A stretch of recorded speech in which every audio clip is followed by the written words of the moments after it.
Opa, minha gente, bem-vindo a Afasta de mim este cálice. E se segura aí, porque eu vou querer botar uma minhoca em você.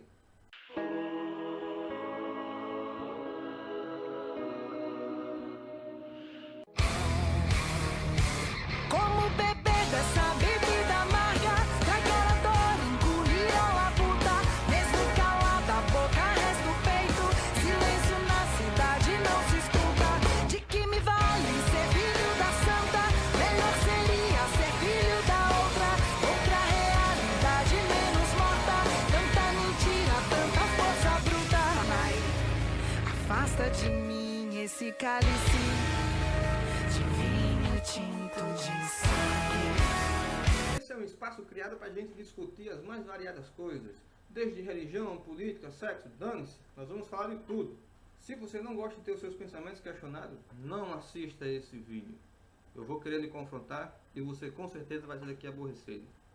Para começar, nós vamos iniciar uma série chamada Absurdos da Religião. E o nosso primeiro assunto vai ser 1001 unanimidades, né? Vamos tentar entender como é que pode existir tanta religião no mundo e mesmo assim todas elas reivindicam o poder da unanimidade. E no final nós vamos listar 5 características que podem apontar que a sua religião é uma furada. Se pegar, eu sinto muito, né? Mas fazer o que, ok? Fique esperto. O negócio é o seguinte, toda religião parte do princípio de que ela é verdadeira. Mas como é que pode isso? No mundo existem milhares de religiões. Como é que todas elas podem estar certas ao mesmo tempo? E se as outras estão erradas, como é que você garante que a sua está certa? Como é que você pode garantir que a sua fé parte de um princípio ou pode desenvolver coisas mais interessantes do que a fé dos outros? Em todo mundo a gente encontra coisas como milagres e todos os fenômenos que a fé, né, vamos colocar, que a fé se responsabiliza como sendo a autora da coisa. Mas, se a fé se manifesta em todos esses lugares, qual é o lugar verdadeiro? Será que a fé realmente é isso tudo que todo mundo está dizendo e pensando? Ou seja, a maior parte das pessoas do mundo vão para o inferno. Ou serão condenadas, ou serão esquecidas. Depende do destino que a religião se propõe a dar para cada pessoa. Tá? Mas se isso é verdade, que raio de Deus é esse dessa religião que já está predisposto a condenar a maior parte da humanidade? Ou seja, a maior parte do projeto de Deus vai para o ralo. Certa vez o poeta disse, toda unanimidade é burra. E realmente é. Não faz o menor sentido, você vai concordar comigo. Como é que pode uma única linha de pensamento, não comprovada, né, não estudada, que foge de qualquer tipo de questionamento, ser a detentora da verdade absoluta? Primeiro a gente tem que partir do princípio que nós não conhecemos a verdade absoluta. Quem é que pode apontar a verdade absoluta? E sendo assim, você tem que concordar que a sua religião, ela não é detentora da verdade.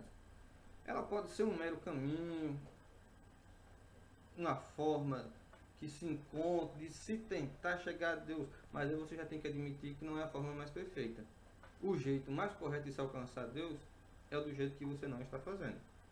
Aí você diz, Paulo César, você não acredita na Bíblia?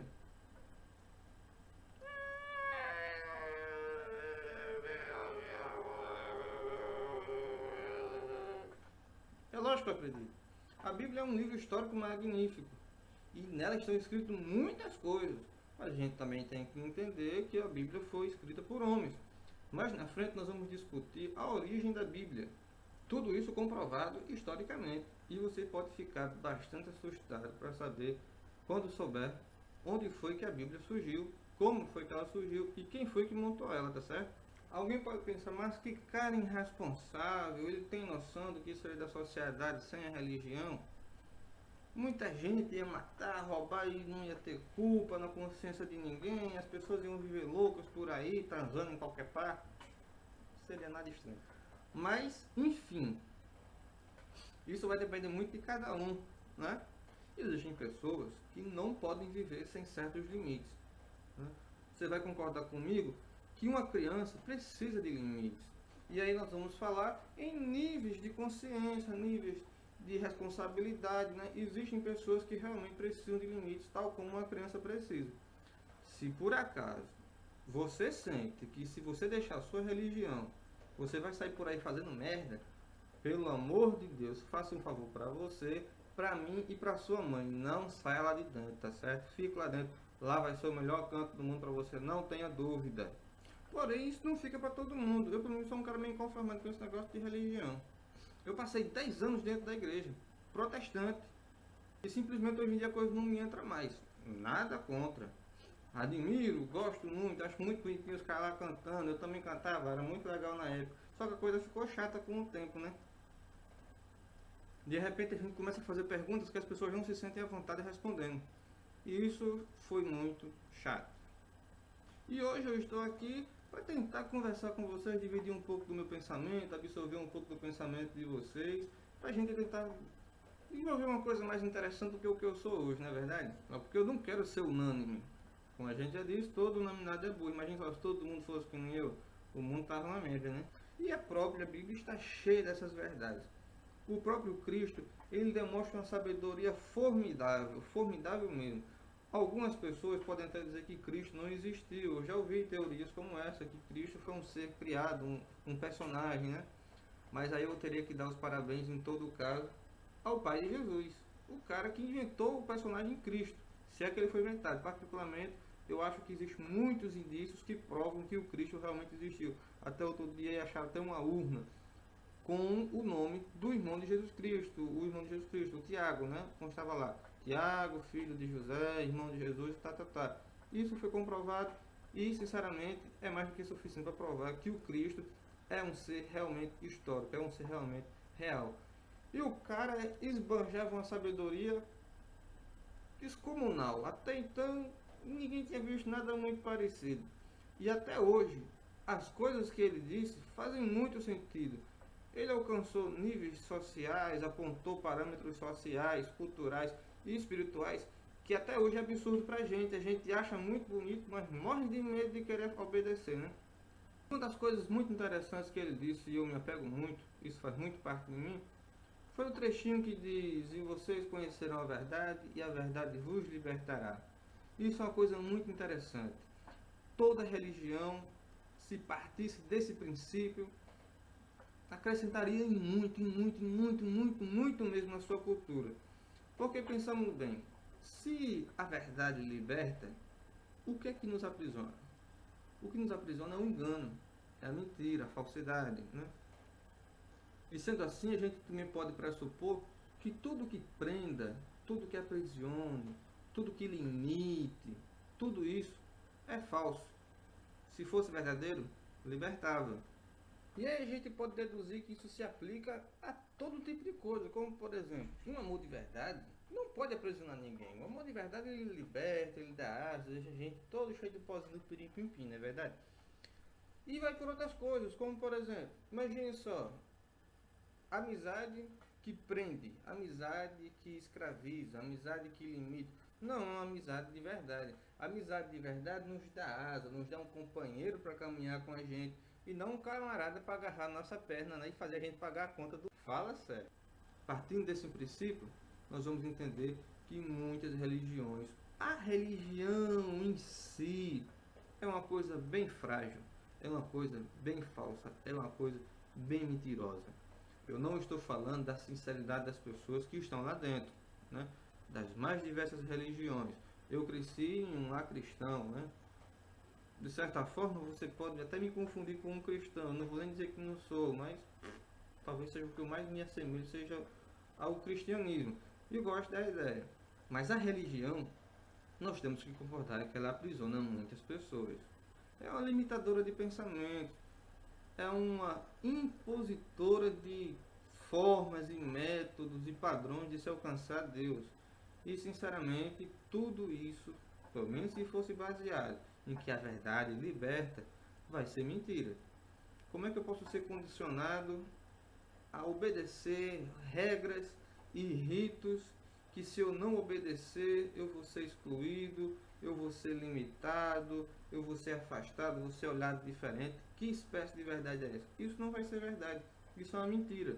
Como, por exemplo, Se você entrar em uma igreja e não vestir as roupas, que coisa idiota, que coisa medíocre. Se você não vestir as roupas que as pessoas que estão lá dentro estão vestindo, automaticamente você vai ser visto como um intruso, como um cara que não pertence àquele lugar e você vai ser excluído.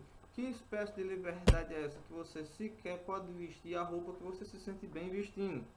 Eu não estou falando de sair por aí mostrando suas partes íntimas. Eu estou falando de coisas simples, como por exemplo, o que impede você entrar em uma igreja de bermuda? Isso não é falta de respeito. Se fosse falta de respeito, Deus tinha matado Davi com um estouro, com um estrondo nos peitos. Porque Davi era o tipo do cara que quando ele queria adorar a Deus, ele dançava pelado. Isso está lá na Bíblia. Deus nunca culpou Davi por isso. Não, até acho que Deus até deu uma dançadinha lá, né? Quem garante, né? Que Deus, era Davi dançando lá, Deus dançando do outro e morrendo de achar graça, né? Faz sentido, porque é lezeira esse tipo de coisa, você pegar esse tipo de ritual, esse tipo de besteira. Isso limita a gente, isso aprisiona, exclui pessoas que a gente deveria trazer para perto, na verdade. Então você já vê aí que é uma besteira, é mentira, né? É uma exigência falsa, uma exigência medíocre, que não faz o menor sentido. Isso é só um exemplo, a gente poderia passar horas e horas aqui citando 1001 besterols, como diria Silas Malafaia, que Deus o guarde, que esse tipo de coisa atrapalha muito a vida de qualquer tipo de religião. Eu citei aqui um exemplo de uma religião cristã, né? Mas isso pode ser colocado em qualquer canto, como por exemplo, porque é que a ausência de um certo tipo de pintura, com um certo tipo de tinta, feito com um certo tipo de planta, impediria que um ser superior entrasse em contato com alguém? Cara, ele deveria ser mais evoluído do que a gente. É a falta de tinta que vai fazer o mané parar de falar comigo. Se ele quer falar, fale. Quem é que impede? Então a gente já vê que isso são coisas não preparadas para manipular o mundo espiritual, preparadas para manipular nossa mente, nos condicionar, nos aprisionar e nos direcionar em um caminho que não necessariamente é o verdadeiro. São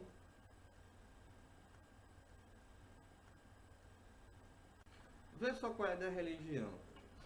Eles pegam um fato que eles dizem de cara que você nunca vai entender, como por exemplo a existência de Deus. Nunca há muito tempo, na verdade. Eles dizem que você nunca vai entender e querem que você aceite pelo simples fato de não entender. Isso é muito doido. Como é que eu posso aceitar de coração aberto e de mente sã uma coisa que automaticamente eu já sou condicionado a nunca entender? Isso me parece muito, sabe aqueles trocinhos de couro que eles botam na testa do jumento para que ele olhe só para frente? É o que me parece. Me obrigam a olhar só para um sentido da coisa. Isso não é interessante. O interessante é o questionamento, é o livre-arbítrio, é você poder perguntar, é você poder discutir, sem que ninguém se ofenda, sem que ninguém saia abatido, né? Mas ter os seus conceitos de verdade posto contra a parede. Pelo menos é isso que a gente está tentando fazer aqui, né? Eu quero colocar os meus conceitos de verdade e o de vocês contra a parede. No final, a gente vai poder dizer mais ou menos aí se uma coisa está mais certa ou não, tanto faz, sei lá. A verdade é, as coisas têm que ser comprovadas, né? Aquilo que não for ser comprovado não pode ser dito como verdade. É no máximo uma possibilidade, uma teoria. E essas são as 5 características que podem apontar que a sua religião é um barco furado. Primeira, a sua opinião e sugestão nunca vai ser levada a sério. Nada muda, nunca. Segunda, as pessoas que frequentam a sua religião são limitadas por classe social e padrões de vestuário. Terceira, a sua religião não se preocupa com as pessoas que estão fora do templo. Quarta, os líderes da sua religião vivem uma filosofia que diz: você pode conseguir tudo que você quiser se fizer o que eu digo e não fizer o que eu faço. E quinta característica, toda religião furada tem alguém ficando rico enquanto você fica pobre. E é isso aí, pessoal. Esse foi o nosso Afasta de Mim Esse Cálice. Se você gostou, aperta aí em gostei, que deve ficar ou nesse cantinho aqui da tela ou nesse outro aqui. Eu não sei muito bem porque eu nunca fiz esse troço na minha vida, tá certo? Até a próxima e eu espero que a minhoca tenha entrado.